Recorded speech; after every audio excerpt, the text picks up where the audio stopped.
Los números de la pandemia a nivel mundial actualizados en este instante. Más de 7.400.000 contagiados, 417.133 los fallecidos y más de 3.400.000 los recuperados. Con estas cifras nos vamos a Europa, precisamente a Italia, donde allí los familiares de las víctimas del coronavirus se van a presentar como querellantes ante la justicia. En este caso, en Bérgamo, allí los estamos viendo porque están pidiendo alguna respuesta, están denunciando la falta de, por supuesto, accionar del sistema de salud en medio de la pandemia. Se van a presentar ante la querella, ante el tribunal de Bérgamo, en el norte de Italia, por negligencia y errores en el manejo de la pandemia que causó la muerte de más de 34.000 personas en la península. Ahora nos vamos a un destino turístico muy elegido también a nivel mundial y tiene que ver con Cancún, en el Caribe mexicano, que reabrió esta semana sus playas, luego de 3 meses del cierre por la pandemia del nuevo coronavirus. El sector mantiene el 90% de la economía de este lugar, ubicado al sureste de México, por lo que las autoridades lo han declarado como actividad esencial. Tienen que retomar la actividad económica en el lugar para poder continuar con todas las actividades en medio de una pandemia, en medio de una situación que ya lo ha alertado el Banco Mundial. Va a haber pérdidas significativas en distintos sectores y uno de los más castigados es el sector turístico. De México nos vamos a China porque al menos 19 personas han fallecido y 10 permanecen desaparecidas y más de 2 millones se han visto afectadas por las inundaciones provocadas por las lluvias torrenciales en el centro y sur de China.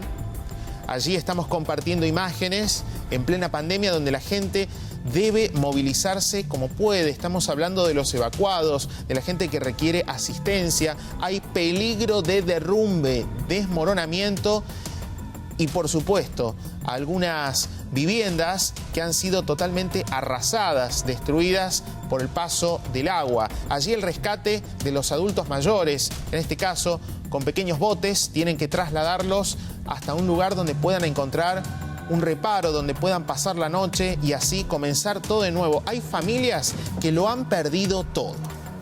Desde China nos vamos hasta los Estados Unidos con una cifra realmente alarmante, cifra de la pandemia, porque superó los 2 millones de casos de coronavirus y se afianza como el país más afectado por la pandemia, de acuerdo al registro que realiza la Universidad de Johns Hopkins. Las cifras norteamericanas casi triplican a las de Brasil, el país que le sigue en el ranking.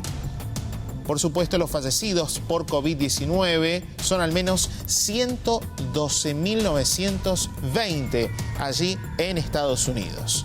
Y de los Estados Unidos nos vamos a Francia con esto de la desescalada, la vuelta a la nueva normalidad, entre comillas, y los controles en los aeropuertos. Controles que van desde un primer escaneo de temperatura, que se hace con un termómetro digital, hasta un escaneo de tipo sensorial. Hay sensores instalados en el aeropuerto para seguir de manera rigurosa el estado de salud de los pasajeros. Hay cámaras infrarrojas que detectan a través de este sistema el calor, la temperatura, si tiene fiebre o no. Y así le permiten viajar no a otros países, sino a otras regiones del lugar, de la zona puntualmente, en los vuelos internos que ha utilizado Francia para regresar lentamente a la normalidad.